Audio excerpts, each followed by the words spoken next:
Haleluya. Kami memuji-Mu, Engkaulah Yesus Tuhan. Engkau yang menebus kami, memulihkan kami menjadi anak-Mu. Haleluya.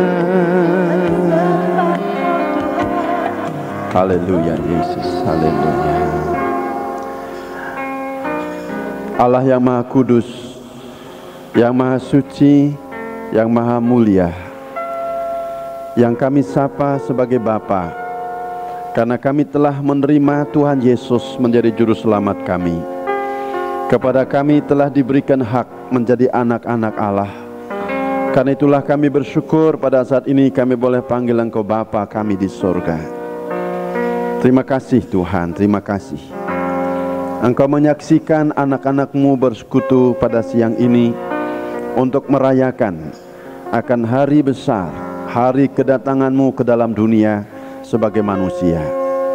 Terima kasih Tuhan bahwa Engkau mau menjadi manusia. Dengan Engkau menjadi manusia, kami dapat berbicara kepadamu, dan Engkau juga dapat menjelaskan isi hati-Mu kepada kami, dan kami mengerti. Terima kasih Tuhan, terima kasih. Kami peringati hari kelahiran-Mu, hari kedatangan-Mu ke dalam dunia. Disinilah kami boleh memandang Allah dan berkomunikasi dengan Engkau. Terima kasih. Bapa, kami buka hati kami untuk firman Tuhan.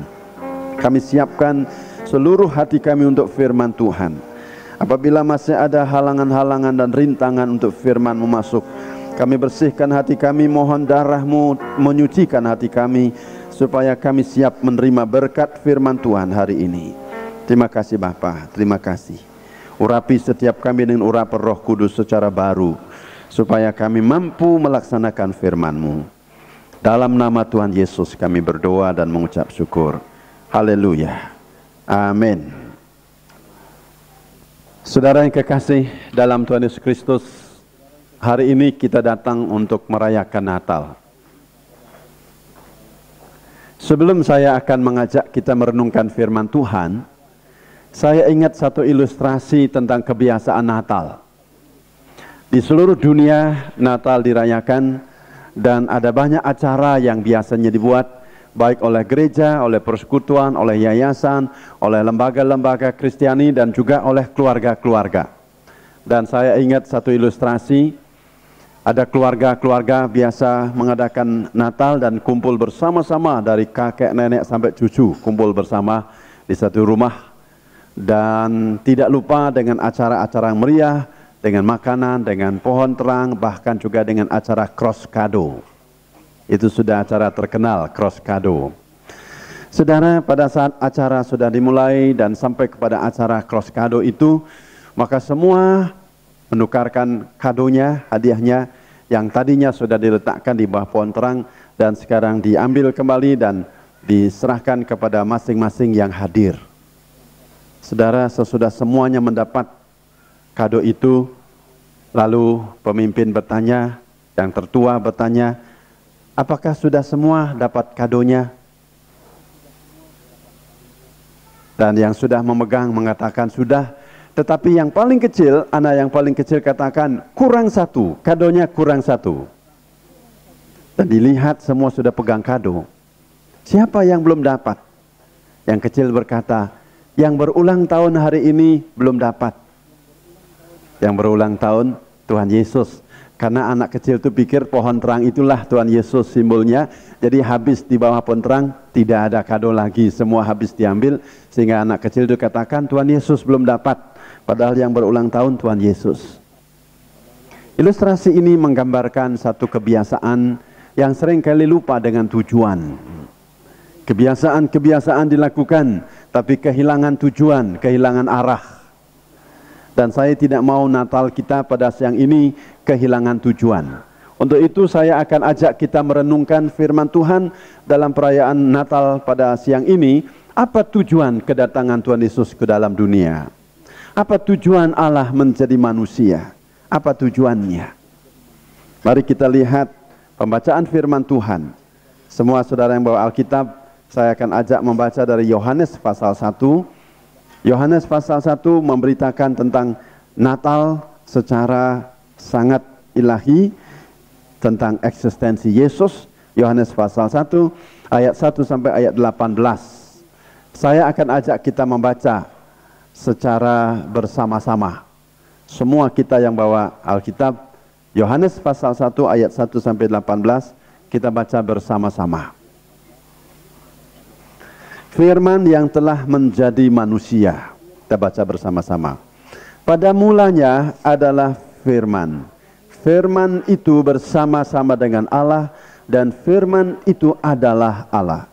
Ia pada mulanya bersama-sama dengan Allah. Segala sesuatu dijadikan oleh Dia, dan tanpa Dia tidak ada sesuatu pun yang telah jadi dari segala yang telah dijadikan.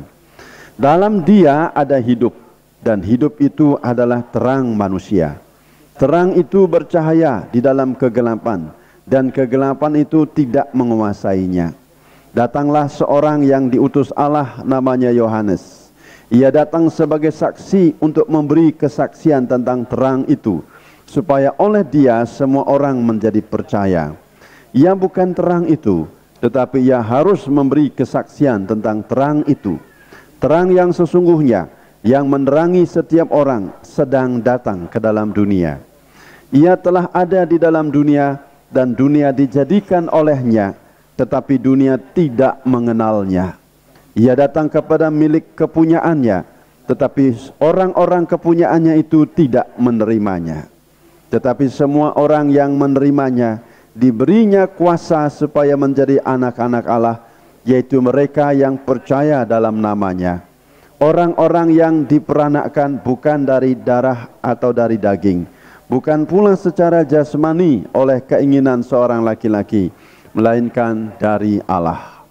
Firman itu telah menjadi manusia dan diam di antara kita, dan kita telah melihat kemuliaannya, yaitu kemuliaan yang diberikan kepadanya sebagai anak tunggal Bapa, penuh kasih karunia dan kebenaran. Yohanes memberi kesaksian tentang dia dan berseru, katanya, inilah dia yang kumaksudkan ketika aku berkata, kemudian daripadaku akan datang dia yang telah mendahului aku, sebab dia telah ada sebelum aku. Karena dari kepenuhannya kita semua telah menerima kasih karunia demi kasih karunia. Sebab hukum Taurat diberikan oleh Musa, tetapi kasih karunia dan kebenaran datang oleh Yesus Kristus. Tidak seorang pun yang pernah melihat Allah, tetapi anak tunggal Allah yang ada di pangkuan Bapa, dialah yang menyatakannya. Ayat yang terakhir, tidak seorang pun yang pernah melihat Allah, tetapi anak tunggal Allah yang ada di pangkuan Bapa, dialah yang menyatakannya. Saya akan membacakan 1-2 ayat dari 1 Yohanes pasal 3. 1 Yohanes pasal 3 dari ayat yang ke-5 sampai dengan ayat yang ke-8. 1 Yohanes 3 ayat 5 sampai 8. Saya akan bacakan ayat-ayat ini demikian. Dan kamu tahu bahwa ia telah menyatakan dirinya supaya ia menghapus segala dosa, dan di dalam dia tidak ada dosa. Karena itu setiap orang yang tetap berada di dalam dia tidak berbuat dosa lagi. Setiap orang yang tetap berbuat dosa tidak melihat dan tidak mengenal dia. Anak-anakku, janganlah membiarkan seorang pun menyesatkan kamu. Barang siapa yang berbuat kebenaran adalah benar, sama seperti Kristus adalah benar. Barang siapa yang tetap berbuat dosa berasal dari iblis, sebab iblis berbuat dosa dari mulanya. Untuk inilah anak Allah menyatakan dirinya, yaitu supaya ia membinasakan perbuatan-perbuatan iblis itu. Saudaraku yang kekasih, peristiwa yang sangat indah yang kita peringati pada siang ini ialah mengingat Allah menyatakan diri. Ada tertulis dalam surat Ibrani bahwa pada zaman dahulu Allah berbicara kepada nenek moyang kita dengan berbagai-bagai cara. Tetapi pada akhirnya dia berbicara kepada kita melalui anaknya yang tunggal, Yesus Kristus. Saudara yang kekasih, kalau kita perhatikan bahwa Yesus yang lahir 2000 tahun yang lalu, pada kelahirannya tidak setiap saat dirayakan. Bahkan gereja mula-mula tidak merayakan hari Natal. Dari abad 1 sampai abad 4 tidak ada perayaan Natal. Perayaan Natal pertama dirayakan di Mesir pada abad keempat. Dan sejak itu sampai sekarang dirayakan Natal. Sampai siang ini juga kita merayakan. Perayaan Natal ini adalah mengingat kembali bahwa Yesus telah turun ke dalam dunia. Tadi dalam Injil Yohanes dikatakan tidak ada seorang yang melihat Allah. Tidak seorang yang bisa memandang Allah. Padahal manusia perlu Allah. Sebab Allah punya surga. Tapi bagaimana kita bisa memiliki, manusia bisa memiliki surga kalau dia tidak bisa memandang Allah, tidak bisa melihat Allah, tidak bisa bertemu Allah. Itulah sebabnya pada saat Allah melihat kerinduan manusia dan manusia tidak bisa mencapainya, maka sekarang satu-satunya cara ialah Dia yang mengalah. Dia yang menjadi manusia. Manusia sudah berusaha untuk mencari jalan, bertemu dengan Allah, masuk kepada ke rumah Allah, kerajaan surga, tapi tidak mungkin. Sebab itu Dia mengalah, Dia yang turun jadi manusia. Saudara selain kekasih dalam Tuhan Yesus Kristus, karena itu penting sekali kita mengingat kedatangan Yesus ini. Sebab Dia turun karena Allah mengasihi manusia. Saudara, ada seorang filsuf, ahli filsafat yang terkenal, yang mungkin semua kita kenal. Itulah yang namanya Sokrates. Sokrates pernah mempunyai satu peristiwa dalam hidupnya yang bisa kita petik sebagai satu hal yang bisa kita kembangkan lebih besar menjadi kerinduan Allah. Pada saat Sokrates ini berjalan-jalan di satu tempat, dia mundar-mandir karena cari inspirasi untuk menulis sesuatu. Saudara, tanpa dia sadar, dia sudah menginjak sepanjang dia mundar-mandir itu cukup banyak semut-semut yang mati dia injak. Dan semut yang mati, ada semut yang masih semaput, ada semut yang marah yang menggigit kakinya dia, dan dia merasa bersalah. Dia kasihan kepada semut ini, sehingga dia berjongkok, dia berbicara kepada semut ini dan bilang kepada semut, "Semut, saya kasihan sama kamu." Dan semut ini tidak mengerti kata-kata Sokrates. Lalu Sokrates marah, "Kenapa kamu tidak ngerti?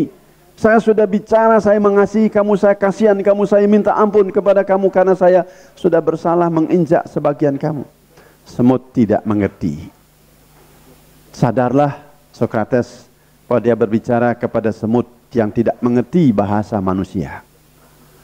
Lalu dia berpikir, coba saya bisa jadi semut. Saya akan bisa dimengerti oleh semut dan saya juga akan mengerti semut itu. Saudara, peristiwa yang dicatat dalam peristiwa-peristiwa yang terjadi dalam sejarah ini bukan kebetulan. Tuhan izinkan peristiwa-peristiwa terjadi supaya kita mengerti soal-soal rohani lebih besar. Itu baru Sokrates yang ingin jadi semut tetapi dia tidak pernah akan jadi semut. Tapi Allah yang melihat manusia diinjak-injak oleh iblis, dihancurkan oleh iblis, dihancurkan oleh dosa. Allah berbicara kepada manusia, manusia tidak mengerti. Allah menyatakan kasihan kepada manusia, manusia tidak mengerti. Tetap saja dia berjalan seperti apa yang dia mau. Itulah sebabnya kemudian Allah menjadi manusia. Allah menjadi manusia ini bukan sesuatu keputusan yang gampang. Dia harus meninggalkan segala kemuliaan sorga untuk menjadi seperti manusia. Sebab dia ingin berbicara dengan manusia. Dia ingin manusia mengerti pembicaraannya. Allah mengerti bahasa kita. Bahasa apapun Allah mengerti. Tapi bahasa Allah kita tidak mengerti. Karena itu dia sungguh-sungguh mau jadi manusia. Dan pada waktu dia menjadi manusia yang namanya Yesus, dia mulai bicara dengan bahasa manusia. Manusia mulai mengerti dengan dia.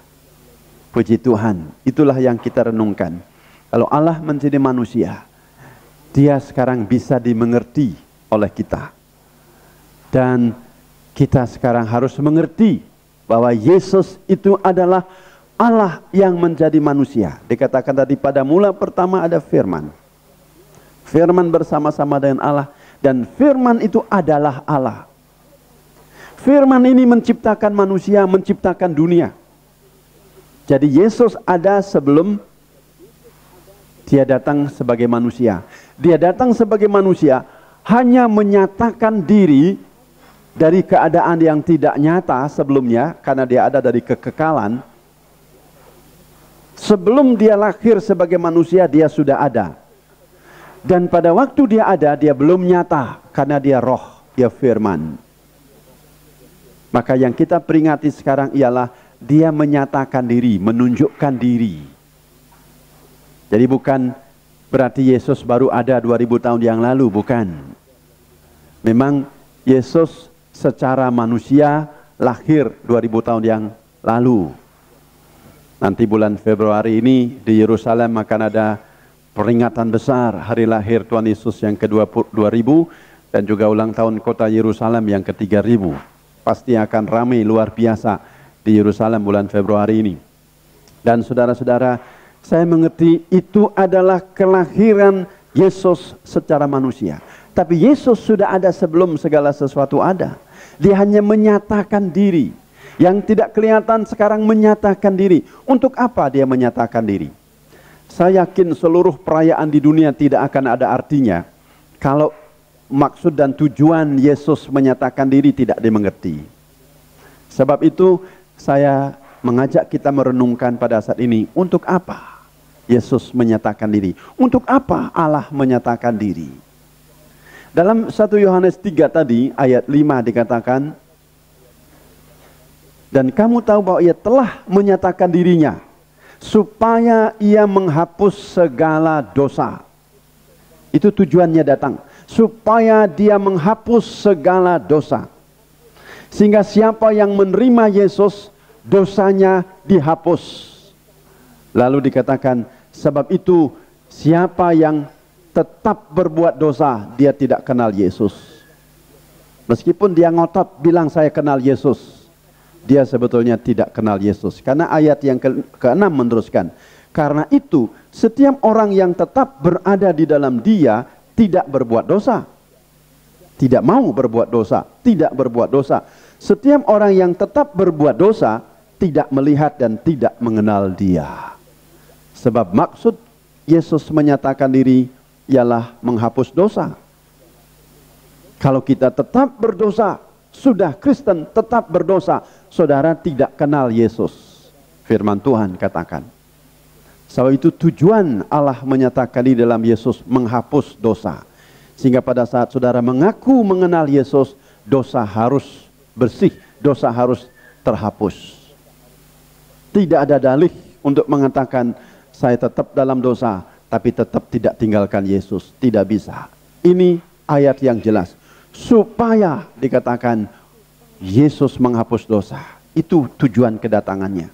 Kalau dia sudah datang dan kita tetap dalam dosa, berarti tujuannya gagal. Tujuannya tidak berhasil.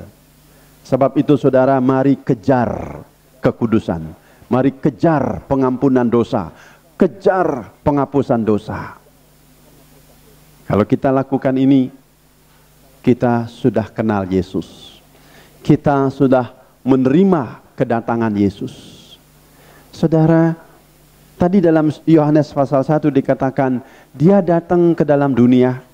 Dia datang kepada miliknya sendiri, ayat 11. Tetapi miliknya tidak menerima dia. Jangan pikir karena saudara Kristen otomatis terima dia. Karena saudara merayakan Natal otomatis terima dia. Firman Tuhan sudah mengatakan, dia datang kepada miliknya. Siapa miliknya? Adalah orang yang percaya. Tapi apakah orang percaya menerima dia? Kalau menerima berarti mau dihapuskan dosa dan mau membersihkan dosa. Dalam firman Tuhan pengajaran dosa jelas. Siapa yang mengampuni, dia diampuni. Siapa yang minta ampun, dia diampuni. Maka kita harus minta ampun dan memberi ampun. Kalau kita kenal Yesus, maka dalam kehidupan orang Kristen sangat mudah mengampuni dan sangat mudah minta ampun. Sehingga tetap dalam kondisi terhapus dosa kita. Kalau saudara masih dendam, masih iri hati, masih sakit hati, masih menyimpan kesalahan, masih tidak mau mengampuni, saudara tidak kenal Yesus. Itu firman Tuhan.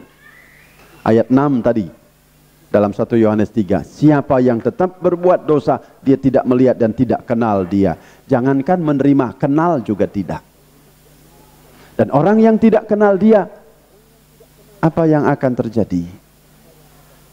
Kita tidak akan menjadi pengikutnya yang benar karena kita tidak mengenal dia.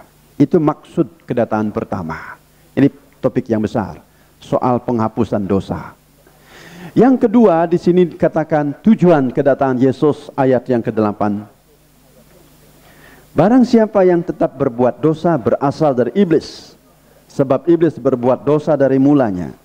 Untuk inilah anak Allah menyatakan diri, diulang lagi. Untuk inilah anak Allah menyatakan dirinya, yaitu supaya ia membinasakan perbuatan-perbuatan iblis itu.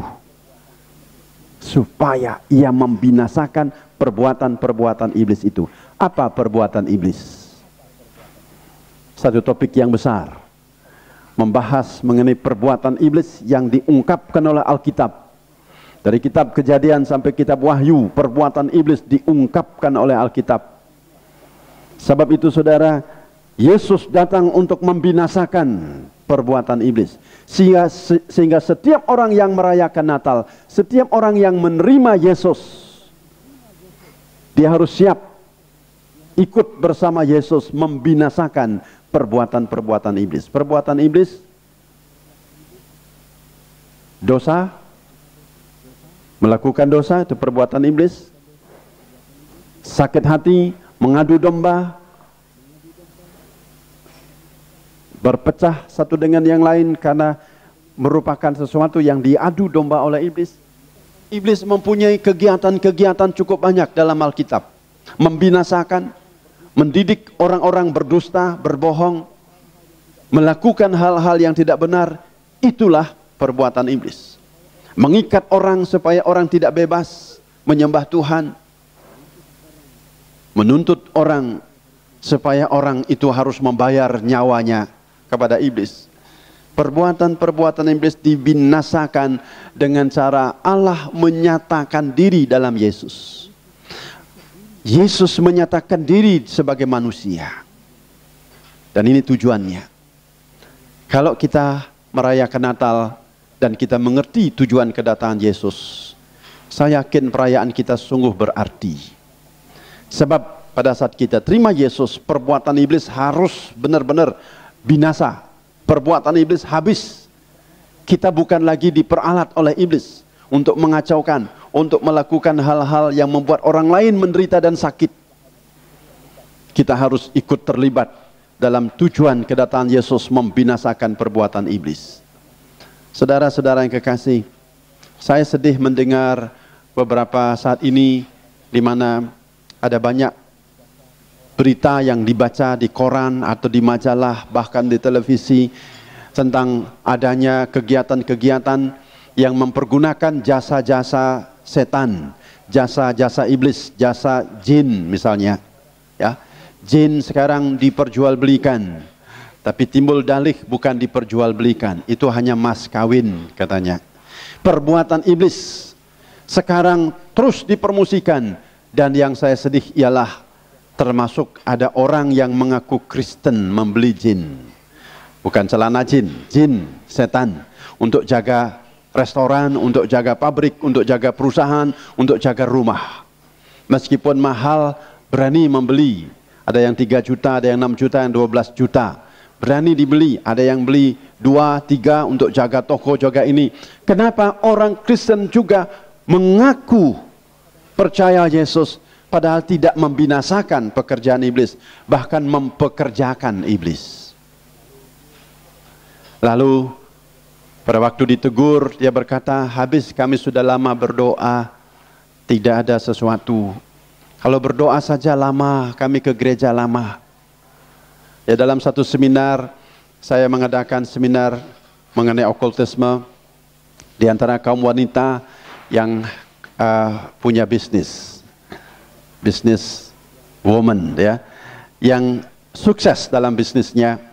Dan pada saat sebelum ceramah dimulai, ada seorang ibu yang sungguh berhasil dalam bisnisnya. Dia ditanya oleh banyak rekan-rekannya, apa rahasianya ibu berhasil?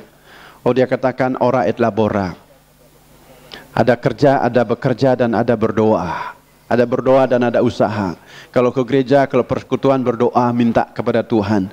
Tapi kalau hanya minta kepada Tuhan akan lama. Jadi mesti ada usaha. Di sana itu di Sukabumi ada orang pinter yang bisa kasih tunjuk sukses atau bagaimana hari apa. Ke sana saja. Dan saya juga tidak usah bayar banyak. Ya, akhir hasilnya beginilah. Saya sukses karena saya minta kepada Tuhan. Tapi saya juga pergi ke Sukabumi itu. Sekarang saya rutin pergi, ya, beberapa minggu sekali saya antar sedikit sesuatu karena saya sukses. Yesus datang bukan untuk kompromi dengan iblis. Yesus datang untuk membinasakan perbuatan iblis. Dan saya tahu orang Kristen masih belum mengerti kedatangan Yesus ini. Yesus disambut dalam perayaan, Yesus disambut, tetapi tetap memakai jasa iblis. Berapa banyak rumah yang masih dijaga oleh iblis, dijaga oleh jimat-jimat. Saya kemarin beberapa hari ini membakar satu jimat-jimat yang sungguh diharapkan oleh pemiliknya. Padahal dia sudah Kristen. Dan puji Tuhan, melalui seminar-seminar kuasa gelap ini dinyatakan, baru mengerti bahwa Yesus tidak mau kompromi dengan kuasa gelap. Yesus seringkali dihina, ditolak oleh umatnya dengan cara tidak ikut membinasakan perbuatan iblis. Bahkan ikut terlibat dalam perbuatan iblis. Iblis bapa pembohong, orang Kristen masih ikut pembohong. Iblis bapa pendusta, orang Kristen masih ikut berdusta. Itu tidak menerima Yesus. Yang menerima Yesus, pasti tujuan Yesus akan diterima.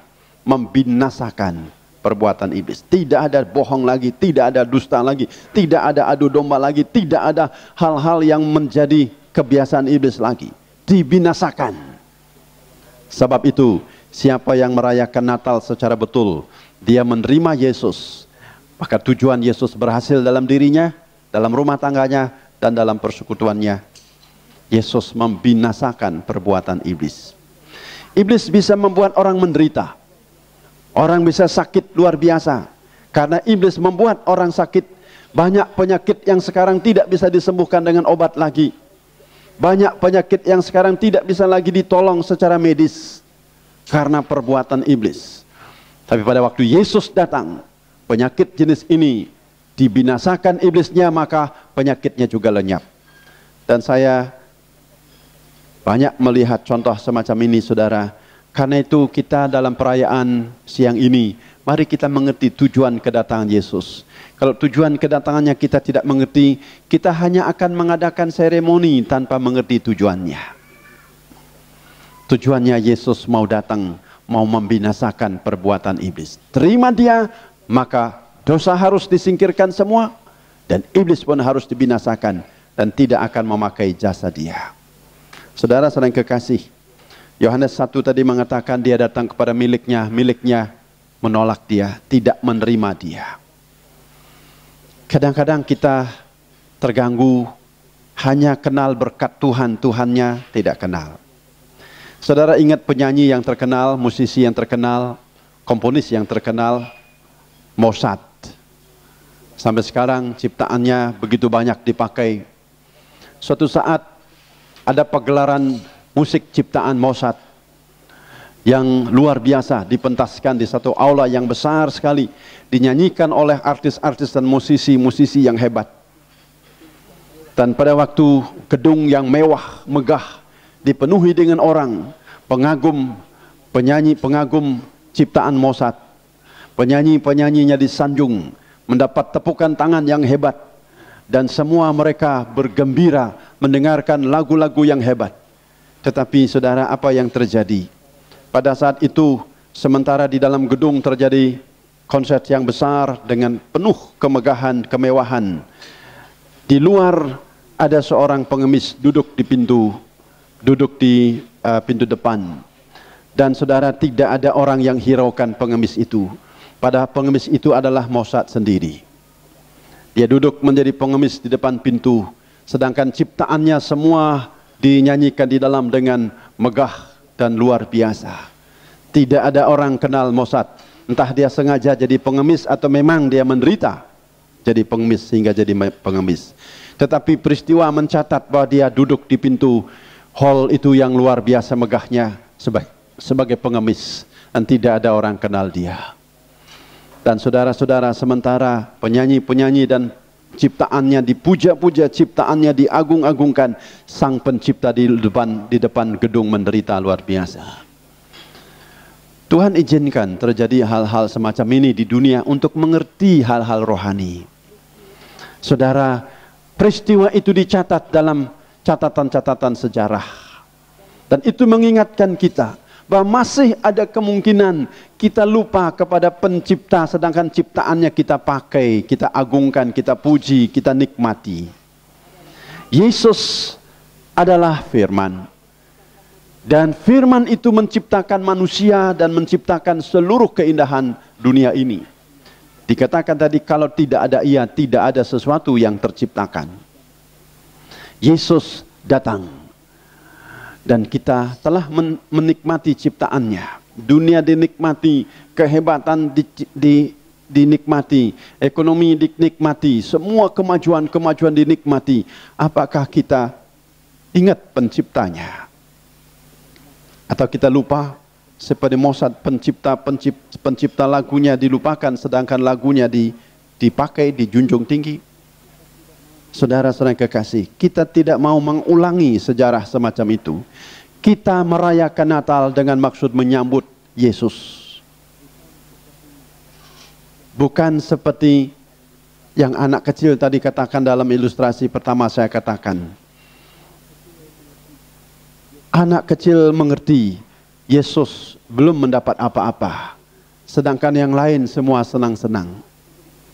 Harusnya Yesus menjadi pusat perayaan. Yesus menjadi pusat segala penyambutan Natal. Bukan yang lain.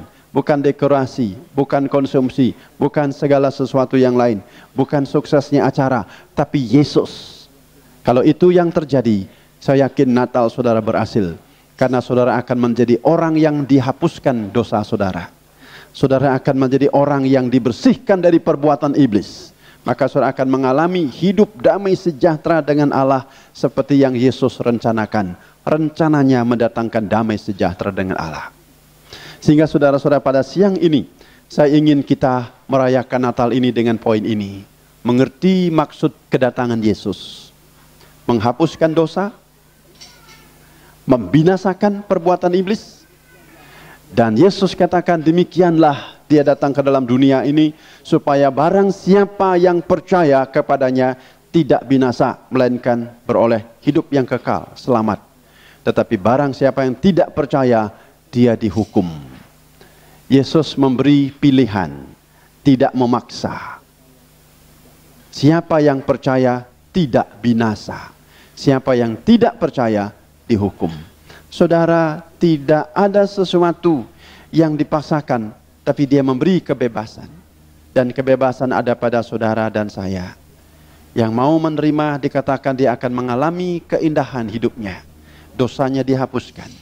Dan perbuatan iblis yang mengganggu hidupnya, yang merusak hidupnya, juga akan dibinasakan oleh Yesus. Kita tidak mampu. Kita tidak mampu menyucikan diri. Kita tidak mampu menghapuskan dosa. Kita tidak mampu melawan iblis. Tetapi Yesus yang diterima, yang menyatakan dirinya, dialah yang berbuat. Maka kita akan menikmati arti kedatangan Yesus yang sesungguhnya. Kiranya firman Tuhan ini akan menolong saudara sekalian untuk memasuki peringatan Natal yang sesungguhnya, mengerti tujuan Yesus dan menerima Yesus. Dan siapa yang menerima Yesus, Yohanes 1 ayat 12, kepadanya diberi hak menjadi anak-anak Allah. Karena dia anak-anak Allah, maka kita punya warisan. Warisan Allah, itulah kerajaan Allah. Kiranya Tuhan memberkati kita sekalian.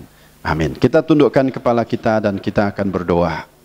Saudara, perayaan ini bukan seremoni, tapi ialah menyambut Yesus yang hadir. Kalau saudara mengerti khotbah firman Tuhan hari ini, dan saudara ingin menyatakan diri, Tuhan, saya mau menyambut Tuhan, karena saya masih belum bebas dari perilaku-perilaku dosa selama ini. Saya jatuh bangun karena saya berperang dengan dosa sendiri. Sekarang saya mau terima Yesus supaya saya akan menang dari dosa, karena Yesus yang saya undang masuk ke hati akan menghapuskan dosa.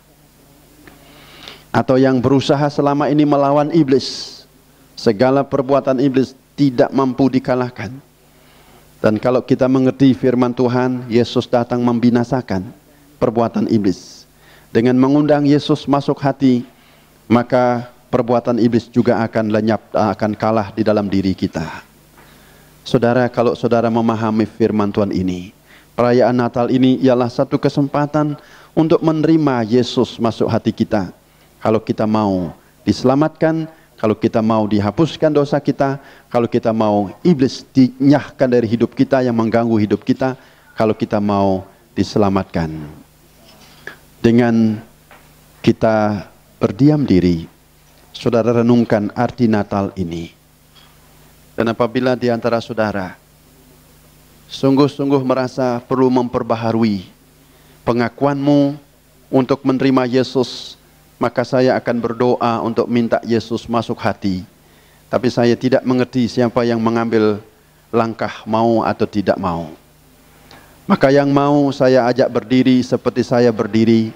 Saya akan mengadakan satu doa untuk mohon Tuhan Yesus masuk ke hati yang berdiri, supaya Tuhan tujuannya berhasil dalam hidup kita. Yang mau berdiri silahkan berdiri, dan saya akan berdoa untuk saudara yang berdiri. Haleluya Yesus. Haleluya Yesus. Tuhan Yesus, firman-Mu sudah saya sampaikan, supaya perayaan-perayaan Natal tidak hanya seremoni, melainkan sungguh maksud kedatangan-Mu diketahui. Dan maksud ini sudah saya ungkapkan dalam firman Tuhan. Sebab itu Tuhan Yesus, biarlah firman-Mu berbicara kepada kami semua. Dan saya sebagai hamba Tuhan hanya memberitakan. Keputusan ada pada setiap mereka. Dan saya sudah memberi kesempatan kepada mereka untuk mengambil keputusan. Yang mengerti firman Tuhan ini dan mau mengambil keputusan mengundang Tuhan Yesus pada Natal ini masuk hati, saya sudah beri kesempatan untuk berdiri. Dan Tuhan melihat siapa yang berdiri. Saya mohon Tuhan Yesus masuk ke hati anak-anak-Mu, masuk ke hati setiap saudara yang berdiri. Karena dengan pengakuan ini, maka sangat dibutuhkan kekuatan di dalam dirinya menghapuskan dosa dan membinasakan perbuatan iblis yang selama ini makin merajalela. Tuhan, saya berdoa Tuhan Yesus masuklah hati setiap saudara yang berdiri, dan biarlah Tuhan diterima. Dan Tuhan akan membuktikan diri bekerja di dalam hati, menghapus dosa dan membinasakan iblis, dan memastikan keselamatan yang pasti bagi setiap yang menerima Engkau. Terima kasih Tuhan, berkati mereka. Dan apabila mereka masih mempunyai ikatan-ikatan iman lama, kaitan dengan roh-roh lama, iman yang dulu, perilaku hidup dan yang dulu, kami sekarang hancurkan dalam nama Yesus sesuai dengan maksud kedatangan-Mu. Dosa-dosa yang diperbuat disucikan, dihapuskan dengan kedatangan-Mu, dengan Engkau masuk ke dalam hatinya. Perbuatan-perbuatan iblis dihancurkan dalam nama Yesus. Yang mengalami penderitaan sakit karena perbuatan iblis, sakit itu juga sembuh pada saat ini. Yang mengalami persoalan rumah tangga karena perbuatan iblis, perbuatan iblis dihancurkan, persoalan rumah tangga juga akan selesai pada saat ini. Yang mengalami kehancuran ekonomi, kehancuran bisnis, pekerjaan, karena pekerjaan iblis sekarang sudah dihancurkan, maka pekerjaannya ekonominya, bisnisnya akan menjadi lancar dalam nama Yesus. Kami sekarang mohon Tuhan bekerja dengan bebas, sebab inilah Natal, kami menyambut Engkau datang. Terima kasih Tuhan, terima kasih. Berkati restoran ini yang sudah menyambut Tuhan datang masuk dalamnya. Dan biarlah kiranya Engkau sendiri memberkati keluarga kami dan seluruh saudara yang memiliki restoran ini. Terima kasih Bapa, terima kasih. Terima doa kami, terima perayaan Natal kami. Dalam nama Tuhan Yesus kami sudah berdoa. Haleluya.